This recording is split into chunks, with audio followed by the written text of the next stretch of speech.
Paulo, escrevendo aos irmãos da cidade de Colosso, no capítulo 2, eu quero falar sobre a verdadeira liberdade.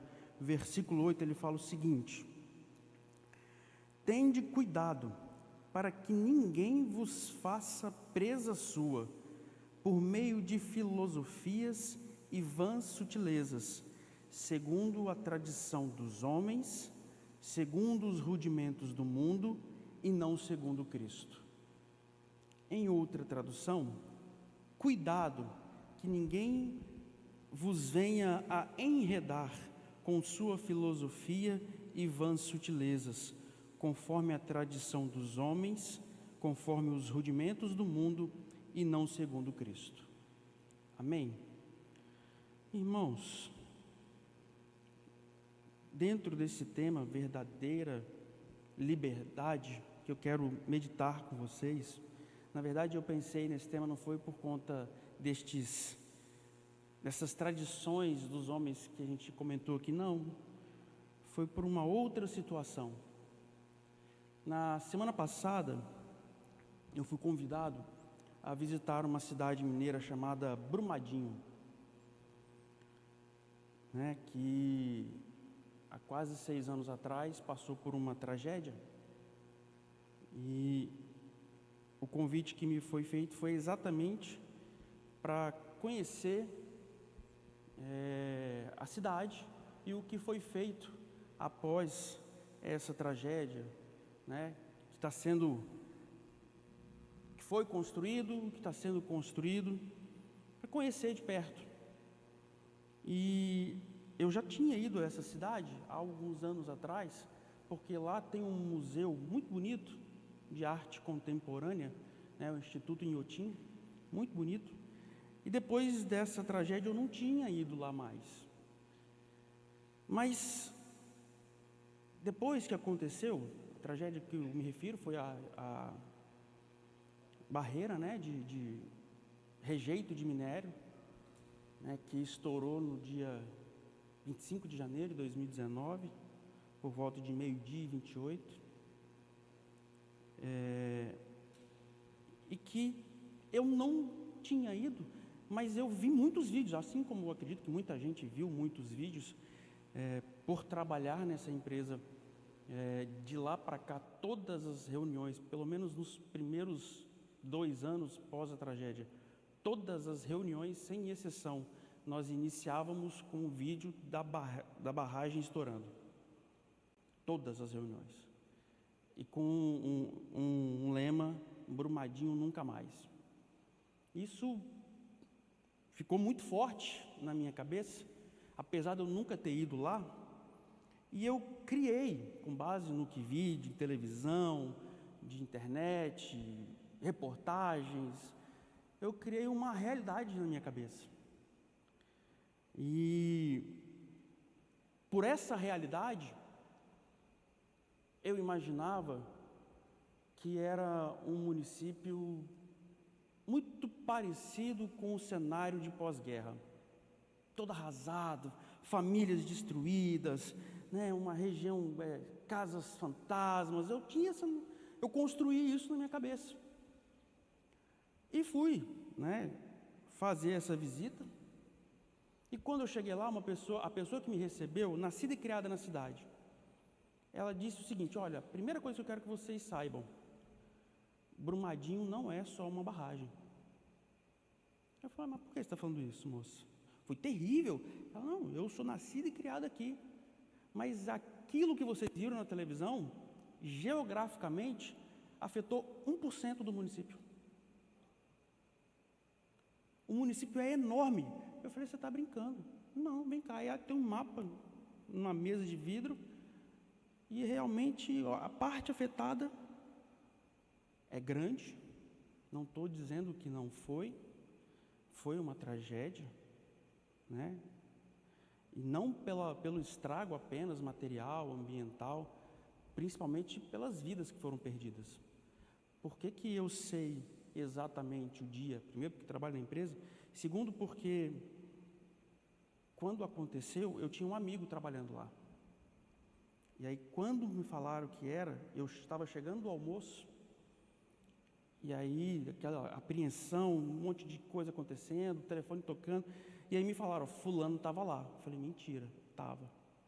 Na mesma hora eu peguei o celular e comecei a ligar para ele. E eu fiquei a sexta-feira, a tarde inteira e o sábado, a manhã inteira, ligando para os 2 números que ele tinha, tanto o corporativo quanto o pessoal. E eu só parei de ligar quando no sábado, no início da tarde, foi divulgado que o corpo dele havia sido encontrado. Então, eu sei o que aconteceu lá. E foi uma tragédia incomparável. Só que eu construí na minha cabeça, com base nisso tudo que havia sido dito, uma imagem que não representa a realidade. A quantidade de pessoas, uma vida vale mais que o mundo inteiro, e morreram 270. Mas é menos de 1% do tamanho do município. A economia, falaram que ficava arrasada, não é nada disso.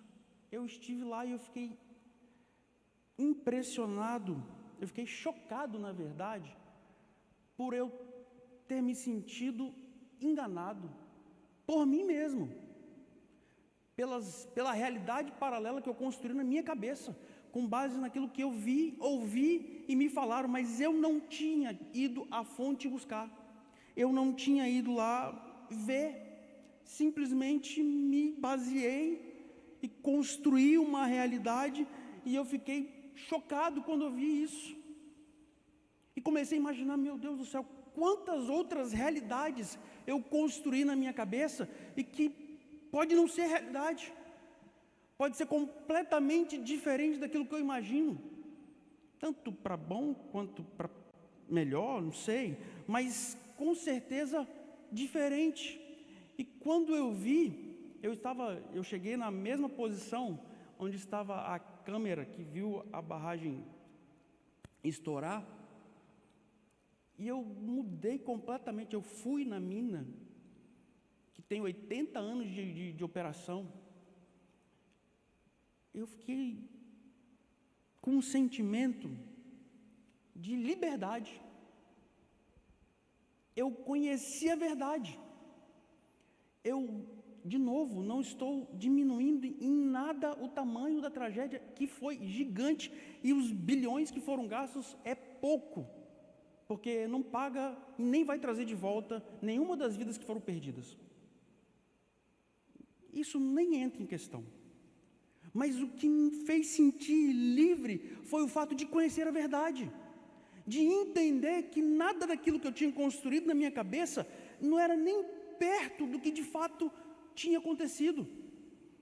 E eu voltei de lá para cá, pensando, meu Deus, como que pode eu me prender, eu ficar imaginando essas coisas, construindo imagens, construindo realidades que na verdade só existem para mim.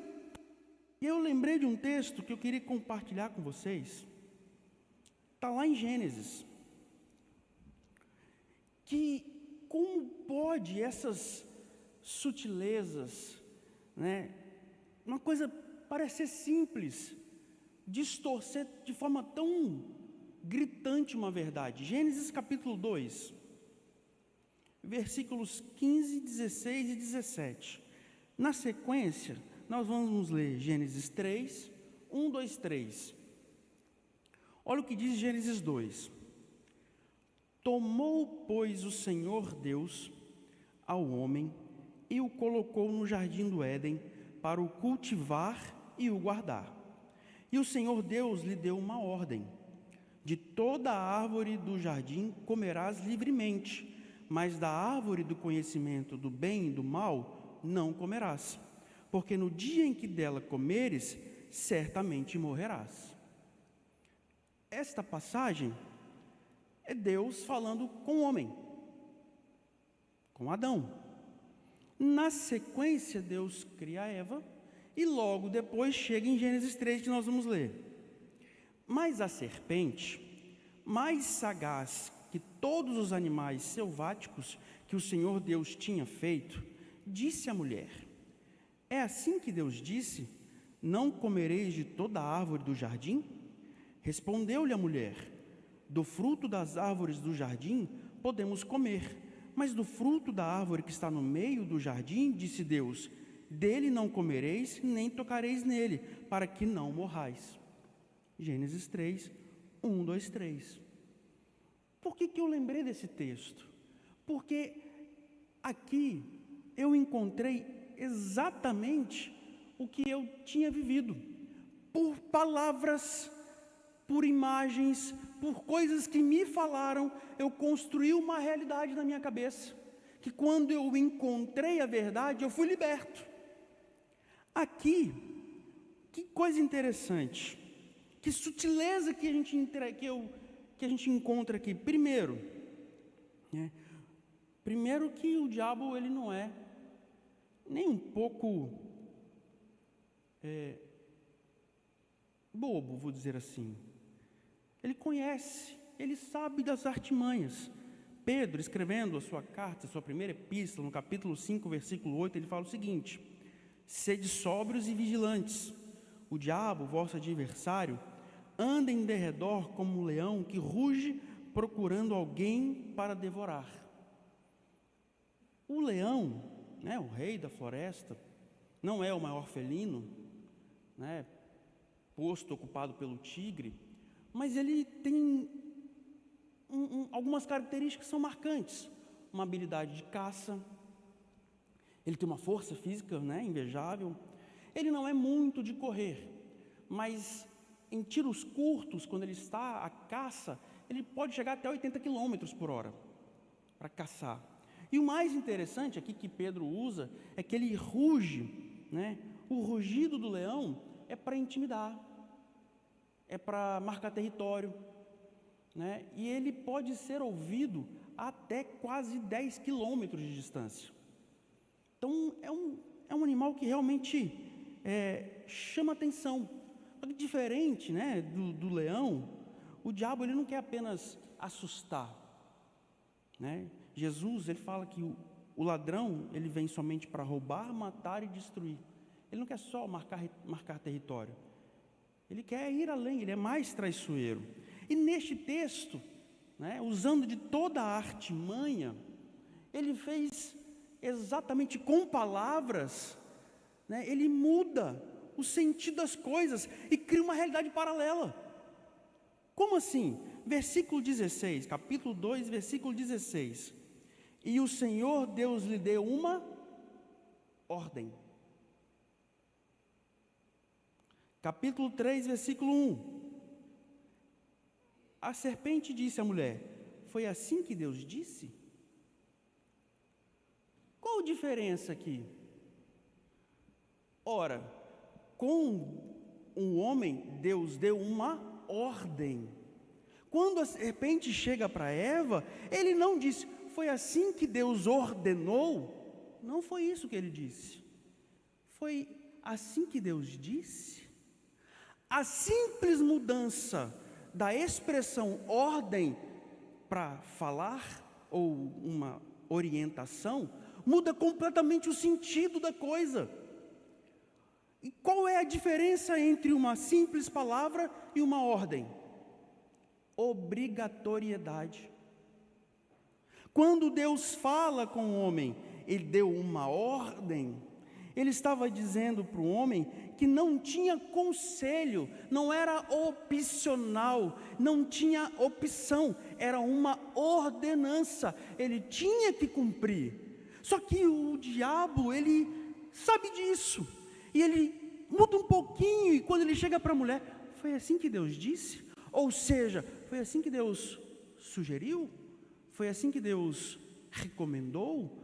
Foi assim que Deus orientou? Já ouviram aquele ditado que se conselho fosse bom não se dava, se vendia? Porque conselho, e de fato não há problema algum em não ouvir conselhos, não há obrigação de se cumprir. A Bíblia tem vários conselhos. Pega o livro de Provérbios, nós vamos ver diversos conselhos sendo dados. Olha, Provérbios 11:14, sem diretrizes a nação cai, o que salva é ter muitos conselheiros, ter conselhos é bom. Provérbios 19, 20 e 21, ouça conselhos e aceite instruções, e acabará sendo sábio. Muitos são os planos no coração do homem, mas o que prevalece é o propósito do Senhor. Provérbios 15, 22. Os planos fracassam por falta de conselho, mas são bem-sucedidos quando há muitos conselheiros. Conselho é bom, mas não se tem obrigação em cumprir. Quando a serpente chega para a mulher e faz essa pergunta, lhe induz ao erro. Não foi sem querer. Não foi um mero deslize no jogo de palavras. Claro que não. Ele propositalmente a fez achar que o que Deus havia dito não era uma ordenança, era uma sugestão, era um conselho. E quando isso acontece, eu me vi pensando, quando eu ouço as coisas, quando eu simplesmente me guio por aquilo que me falam, eu crio uma realidade. Foi o que eu vivi. Eu tinha uma imagem daquilo que construíram, que falaram, que eu vi, mas que eu não tinha ido lá enxergar e procurar a verdade. Eva simplesmente ouve aquilo e pode parecer sutil, mas a sequência da conversa parece que quase que instantaneamente ela cai no engodo, na sutileza de Satanás. Porque a sequência da conversa, nós vamos ver o seguinte, versículo 17.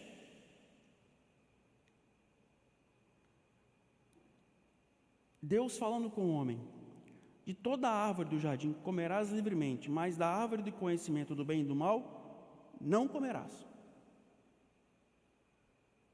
Versículo 3, a Eva conversando com a serpente: do fruto das árvores do jardim podemos comer, mas do fruto da árvore que está no meio do jardim, disse Deus, dele não comereis, nem tocareis nele. Qual a diferença aqui? Ela criou uma realidade paralela. Deus disse o que para o homem? Não comerás. O que Eva entendeu ou construiu? Não comerás, nem tocarás nele. Quem disse que não podia tocar? Aonde está escrito aqui? Ela cria uma cerca além daquilo que Deus já tinha estabelecido como limite. Pode ter sido proposital, sem querer, mas o fato é que ela, na sequência da conversa com aquela serpente, com o diabo já distorcendo a verdade, ela vai além e coloca aquilo que Deus não havia dito. Ela cria uma realidade que não existe. De fato não era para comer, mas Deus não disse que não podia tocar. Por que ela vai além? Por que ela constrói aquilo? E quantas vezes eu fiquei imaginando, quantas vezes por apenas ouvir falar, apenas conhecer sem ir provar, eu vou criando, e eu fiz isso. Eu vou criando, acrescentando, colocando coisas, imaginando coisas, que quando eu encontrei a verdade, eu fui chocado, eu fui confrontado, porque a verdade era completamente diferente daquilo que eu havia criado. O mundo em que nós estamos vivendo, na situação que nós estamos vivendo, nós somos todos os dias, somos bombardeados por informações, notícias, um monte de coisa que dizem ser verdade. Todo mundo fala que é verdade. Uma série de informações, tudo que a gente possa imaginar, a gente tem acesso instantaneamente. Quem tem muito grupo de WhatsApp, rede social, essas coisas, não para um segundo, porque toda hora, é muita informação, e nós estamos, mesmo que inconsciente, sendo levados a construir, a imaginar, a ter como verdades coisas que de fato não são. Por isso que eu imaginei que o melhor tema para isso tudo é a verdadeira liberdade, porque nós precisamos de fato entender o que é essa liberdade, que liberdade é essa, que nós até começamos a falar, o Davi falou aqui de chinelo, de dedo, como Eva, Deus falou, não coma. Ela falou, não come e não toque. Mas por que não toque? Se Deus disse até aqui, eu quero ser um pouco mais conservador. Para quê? Por quê? E é assim que essas filosofias, o texto que nós lemos de Colossenses, Paulo chama a atenção dos irmãos para que nós tenhamos cuidado. Ele começa dizendo, tende cuidado. É um alerta que ele está fazendo aos irmãos de Colossos. Fala assim, olha, em outra tradução, observem bem, fiquem atentos, fiquem espertos. Olha, não acreditem em tudo, fiquem muito atentos, tomem cuidado. Nós temos que ter cuidado com muitas coisas, é fato. Temos que ter cuidado com o pecado, que toda hora nos afronta. Nós temos uma natureza que, se nós não vigiarmos, nós vamos cair. João, capítulo 8, nós temos aqui um registro das palavras de Jesus, dizendo o seguinte, replicou-lhe Jesus, em verdade vos digo, todo o que comete pecado é escravo do pecado. E o escravo não fica sempre na casa, o filho sim, fica para sempre. Jesus nos alerta, toma cuidado com o pecado. Por quê? Isaías vai dizer o porquê. Porque as nossas iniquidades fazem separação entre vós e o vosso Deus, e os vossos pecados encobrem o seu rosto de vós, para que vos não ouça. Paulo começa, tende cuidado. E nós precisamos tomar cuidado com o pecado, com o diabo. Jesus, lá em Mateus, na verdade, ele registra o seguinte, vigiai e orai, para que não entreis em tentação. O espírito, na verdade, está pronto, mas a carne é fraca. O diabo vai tentar. Toda hora ele vai fazer isso. E a gente tem que tomar cuidado. Tomar cuidado com o mundo. Cuidado em acumular bens materiais. Mas com isso também? Sim. Mateus capítulo 6, versículos 19 a 21. Não acumuleis para vós outros tesouros sobre a terra, onde a traça e a ferrugem corrói, e onde ladrões escavam e roubam. Mas ajuntai para vós outros tesouros no céu, onde a traça nem ferrugem corrói, e onde ladrões não escavam nem roubam, porque onde está o seu tesouro, aí estará também o seu coração. Temos que ter cuidado com diversas coisas, e Paulo ele começa esse versículo alertando os irmãos, tende cuidado, mas ele queria ser bem enfático, bem específico, apesar de nós termos que tomar cuidado com o pecado, com o mundo, em substituir Deus por bens materiais. O que Paulo estava dizendo especificamente, cuidado com o quê? Filosofias e vãs sutilezas. A igreja de Colossos estava sendo bombardeada por informações. Assim como eu falei que nós estamos sendo, só que lá infinitamente menor em proporção, em função das limitações tecnológicas que existiam, mas eles estavam sendo bombardeados por informações que desvirtuavam completamente a verdade do Evangelho. Havia uma corrente filosófica que misturava filosofia com religião, chamada gnosticismo, que estava se infiltrando naquela região. E uma das filosofias, uma das teorias, eram duas principais. A primeira acreditava que o espírito é bom e a matéria é ruim. Ou seja, tudo que você faz no corpo não pode ser levado em consideração para a penalização da sua alma, porque o seu corpo ele é ruim, sua alma é boa, mas você está num corpo que é ruim. Olha que loucura, que já estava entrando na igreja de Colossos, uma teoria filosófica.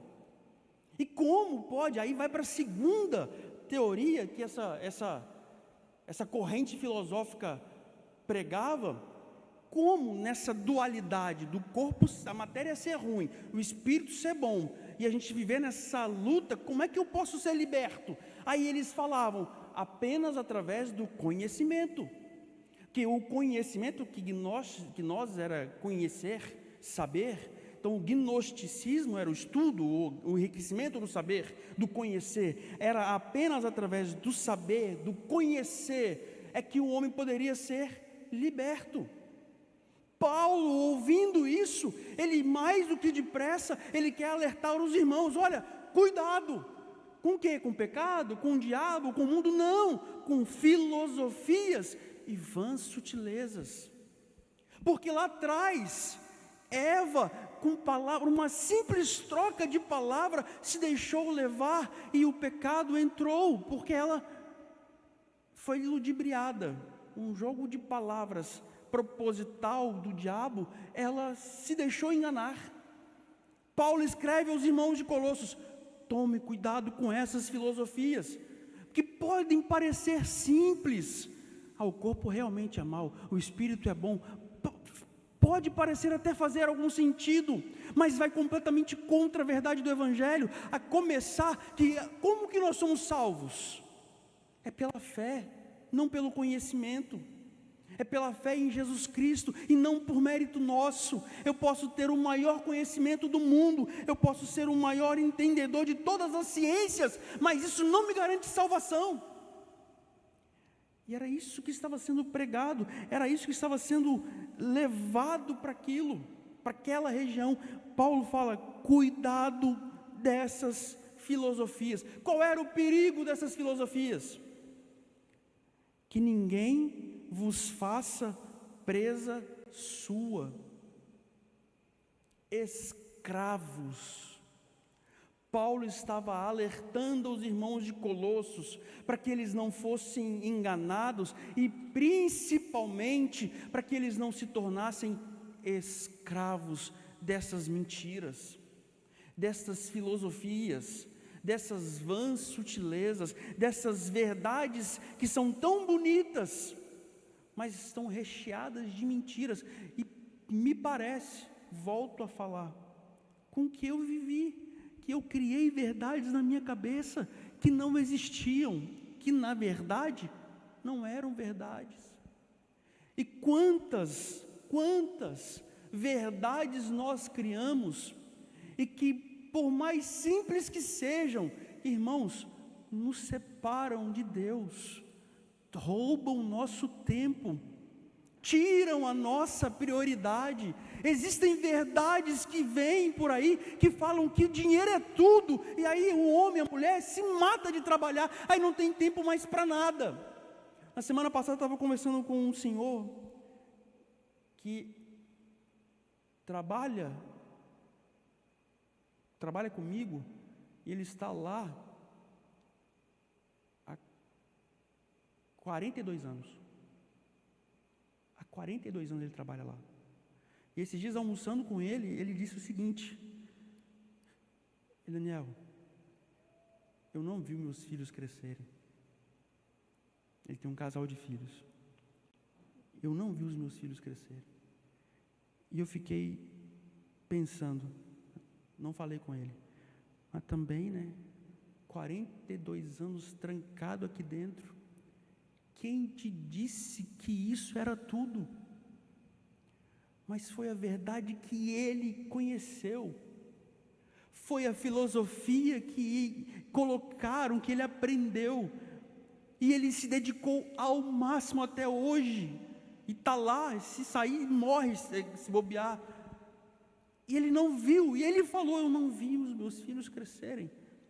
Quantos nós conhecemos assim, que se apegam a bens materiais, trazendo para a vida espiritual, dão ouvidos a mentiras, a vãs sutilezas, a filosofias que nos aprisionam. Paulo estava preocupado com isso.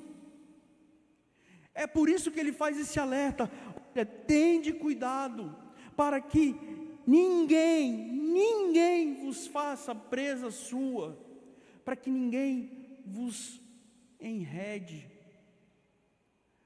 Eu falei brincando, em tom de brincadeira, mas é verdade. Na igreja onde eu, por muitos anos, frequentei, nem barba podia usar. Como obreiro, não podia nem ser obreiro. Não podia pregar sem terno e gravata. Não podia. Que é isso? Foi: não comeis e nem tocareis. Foi o além. Deus disse apenas: não coma. Mas o homem foi lá e falou assim: não come e não toque. Para quê? Impor um fardo além daquilo que precisa.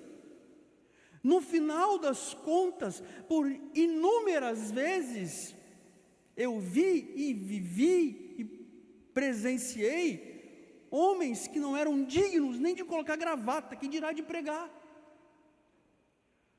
Mas a aparência contava. Essas coisas, essas filosofias, essas sutilezas, e isso é um entre tantos outros exemplos que nós temos. Mas o alerta que Paulo nos traz é: cuidado, para que nós não sejamos escravos dessas coisas, para que nós não sejamos presos segundo a tradição de homens. Mateus capítulo 15: por que transgredis vós também o mandamento de Deus? Por causa da vossa tradição?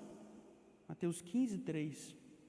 Mateus 15, versículo 6: e assim invalidastes a palavra de Deus por causa da vossa tradição. E versículo 9: em vão me adoram, ensinando doutrinas que são preceitos de homens. O próprio Cristo estava falando sobre isso, e Paulo alertando os irmãos de Colossos: cuidado, irmãos, cuidado, porque são filosofias, são vãs sutilezas que estão baseadas na tradição de homens, mas não agrega nada, nos torna escravos, nos afasta da verdade. Um simples exemplo: qual é a menor distância entre dois pontos, para quem é bom de matemática e geometria? Uma reta. Simples assim. Qual é o desenho mais simples de fazer? Uma reta. É o ponto mais rápido, mais curto, a distância mais curta entre dois pontos. Agora faz curva, faz um monte de sobe e desce, só complica. É isso que Paulo está dizendo. As tradições dos homens só vão colocando mais distância. Ao invés daqui até a porta, eu vou em linha reta. Para que eu tenho que ficar fazendo zigue-zague? Para demorar mais para chegar lá? Para cansar para chegar lá? Para desistir no meio do caminho? Ah, não, tem que dar muita volta. Que é baseado em tradições humanas, que é baseado em rudimentos do mundo. O mesmo Paulo escrevendo aos irmãos de Gálatas, da Galácia: digo, capítulo 4, versículos 1 a 5, digo, pois, que durante o tempo em que o herdeiro é menor, em nada difere de escravo, posto que ele é senhor de tudo, mas está sob tutores e curadores até o tempo predeterminado pelo Pai. Assim também nós, quando éramos menores, estávamos servilmente sujeitos aos rudimentos do mundo. Vindo, porém, à plenitude do tempo, Deus enviou o seu Filho, nascido de mulher, nascido sob a lei, para resgatar os que estavam sob a lei, a fim de que recebêssemos a adoção de filhos. O que Paulo estava dizendo aos irmãos? Que não adiantava eles quererem forçar, porque tinha toda uma cultura no mundo, todos os rudimentos, todas as questões que estavam impostas, mas que faziam parte de costumes, de cultura, que estavam impostas sobre o homem, e que mesmo que ele quisesse não conseguiria sobrepor, até que Deus envia Jesus, e aí acaba com tudo isso, e nos liberta. É isso que Paulo está dizendo. Tende cuidado com essas coisas.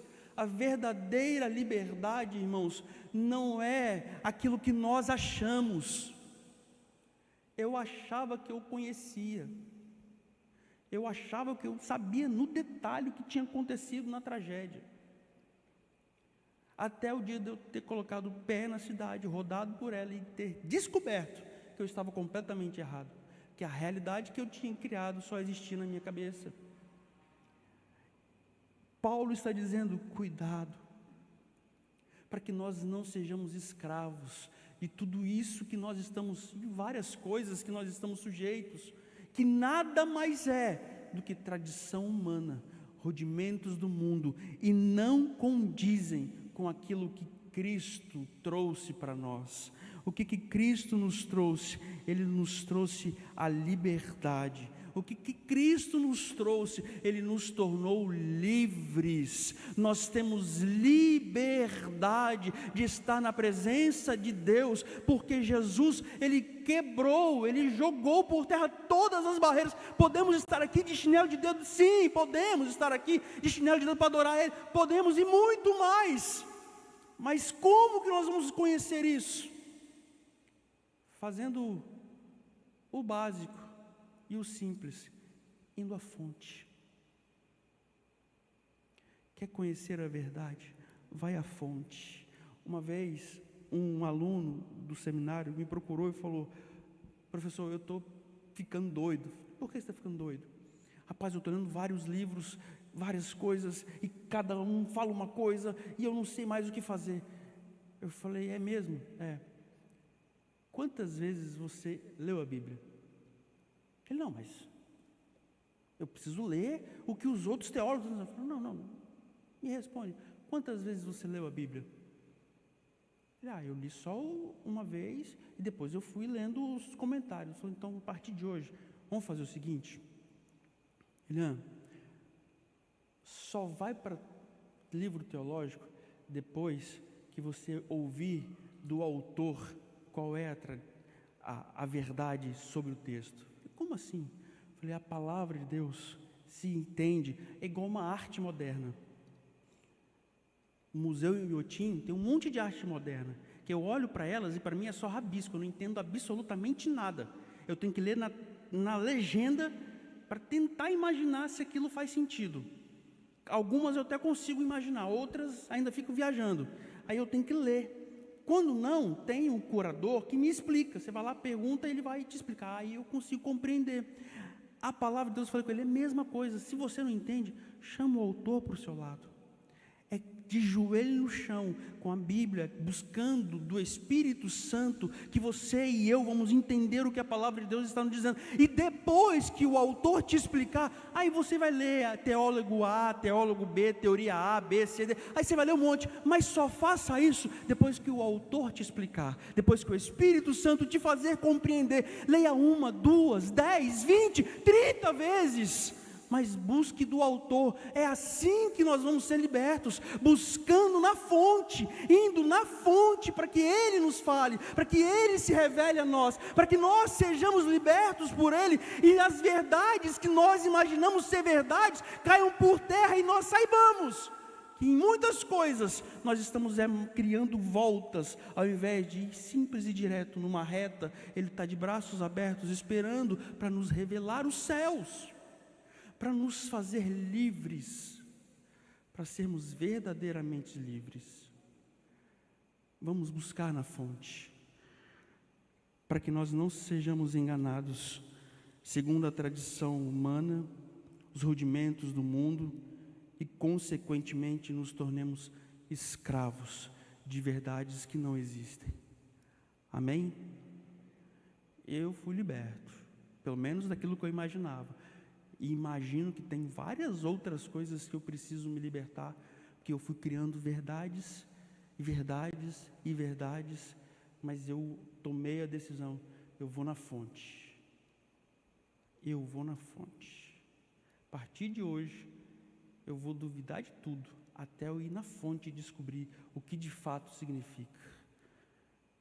Na palavra de Deus, mais ainda, na vida espiritual, mais ainda. Amém? Pai querido, nós te louvamos e te adoramos, porque o Senhor verdadeiramente nos liberta.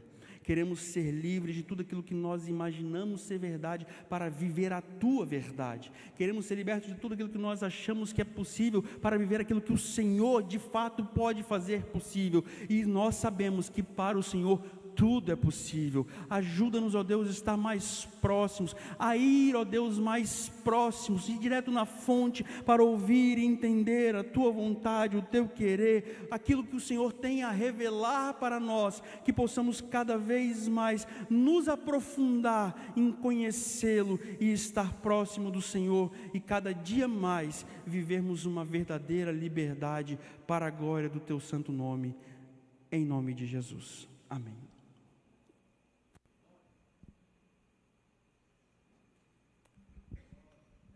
Eita benção.